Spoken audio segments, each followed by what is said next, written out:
Okay, welcome to the optional subscriber call. I got a great response this time with I think 9 or 10 people wanting to have their charts looked at who can't make it, and that's fabulous. I didn't.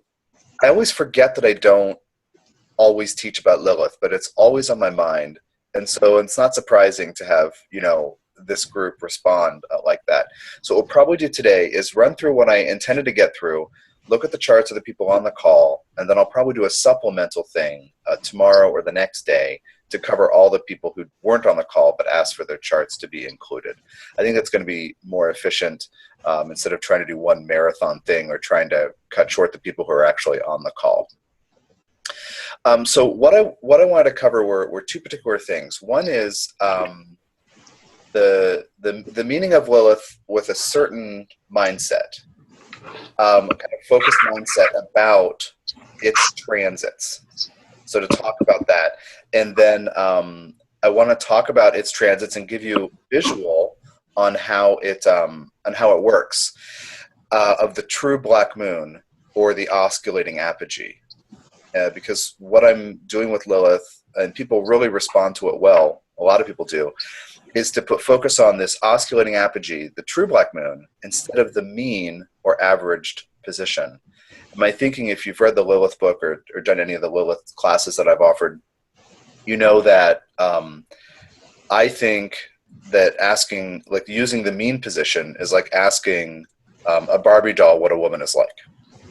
Because for me, averaging out that motion is completely denying the natural wild, the natural feminine, our instinctive wisdom that is, an extension. I'm looking at the earth, an extension of the earth itself that is in our bodies. We're part of the consciousness ecosystem here, as well as the physical system.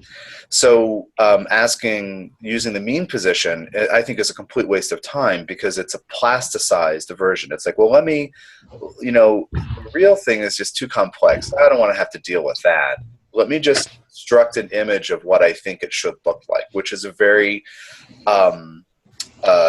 patriarchal way of seeing it, meaning it's a very mind-centered approach. And as we talk about everything in astrology, we are using our minds.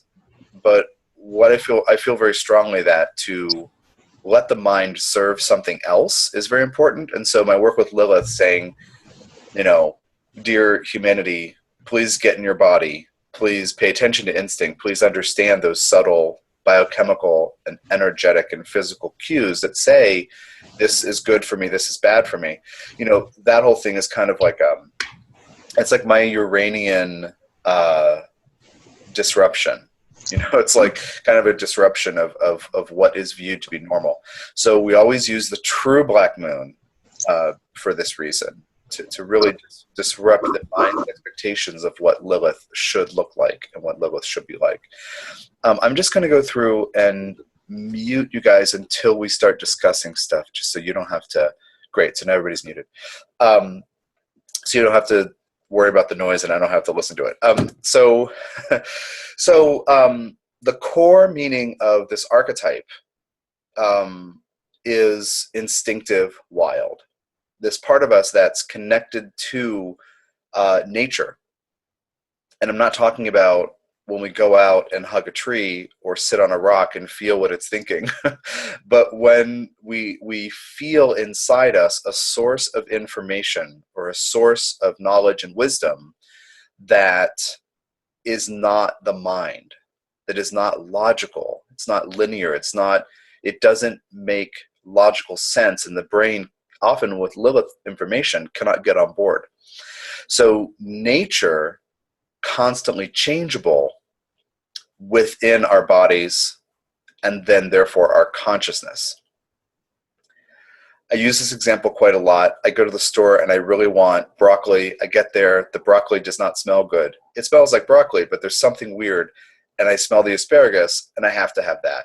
That's this hormonal, biochemical, physiological thing that's all wrapped up in our systems that is beyond the control of the mind. I had a list. I went to the store and I couldn't do it. I couldn't make that happen. It didn't feel right. The vast majority of people on this planet who are westernized who have either grown up in what we consider, the good kind of modernity and Western development that spreads all over the world, we move away from that the more modernized we get. So to listen to our bodies about all things, I just use that one example of food, but to listen to our bodies in relationship, in work, in timing things, in healthcare, how we treat our bodies, exercise, sexuality, to listen to our bodies is one of the most potent evolutionary leaps that we can have at this time. As you've heard me talk about elsewhere, probably, there's since the end of the Mayan calendar, we're all confronting the rising up from under the surface of a bunch of crazy crap that's happening elsewhere on the timeline. You can think of it as past life memories, things that need to get resolved.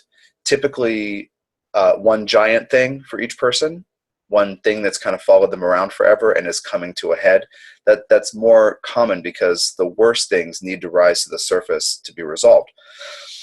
But in that context, how do I know what's right for me?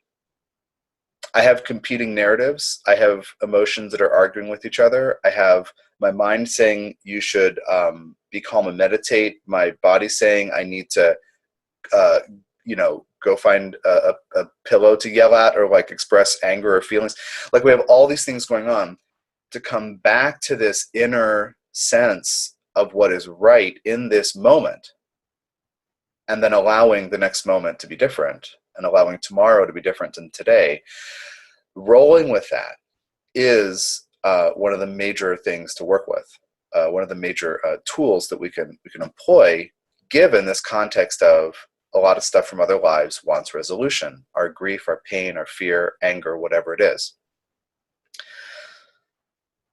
So somebody tells you that she wants you to meet her friend, Susan, and Susan sounds great.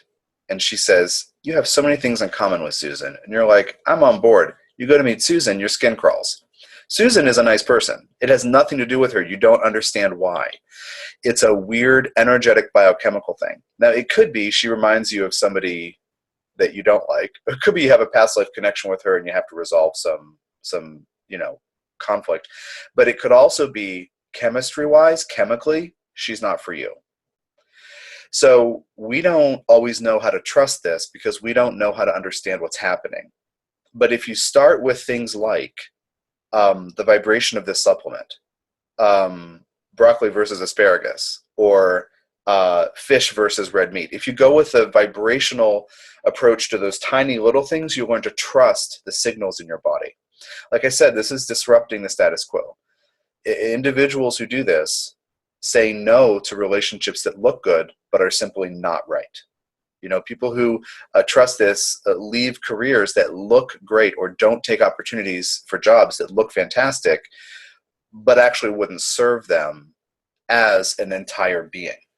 So that thing about something looks good on paper, including my grocery list, or what that person who's interviewing me sent me that email and described what the job is, looks good on paper, but when I'm in that situation, do I trust my body or do I let my mind grasp at what it thinks it should, what should be happening?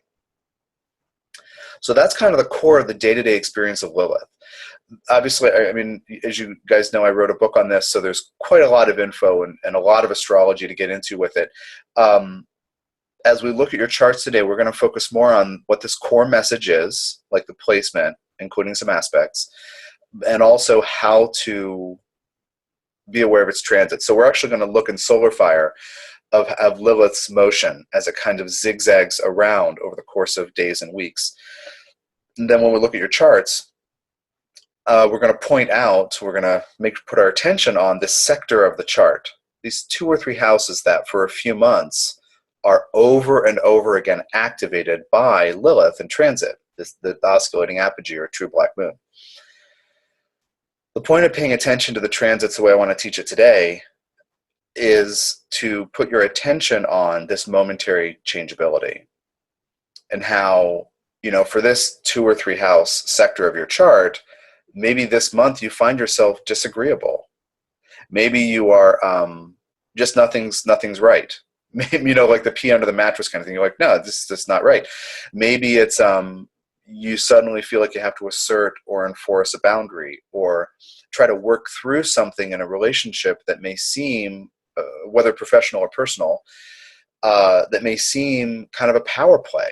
And it might be confusing. Well, I want you to be able to look up the transits to know if you see it at, for example, today I think it's at 27 Virgo or something like that. Know that it's actually whipping back and forth between Virgo and Libra for months. And realize that, and I'm having it touch off all my Libran things, and then it retros go back into late Virgo, and then the pressure's off, and then it'll come back. And so, to be aware of that. And I don't expect you to look every day or believe that I believe you should be obsessed with the minute motions, but to be aware of where it is for the several months can answer some questions about your long-term process and coming to trust yourself in any healthcare or body-oriented or exercise or sexual development that you're working with, anything you're healing. It's this momentary opportunity to get connected to instinct, to get reconnected to instinct. Many people are afraid to listen to themselves, their bodies. Many people are afraid to believe they have the right to say no to something. And this is part of that end of the Mayan calendar thing, coming out of the Piscean age of you should just listen to people who say they know better, into the Aquarian age, which we're kind of in the middle of this gray zone. And I should listen to myself. I should find the right community. I should trust myself. Awakening Lilith, coming into the body, letting it help us make decisions based on vibrating yes and no, that's a major key for human evolution and a major tool for detaching from the status quos that don't work for us, the contexts that do not serve us. So that's the kind of basic Lilith idea, going from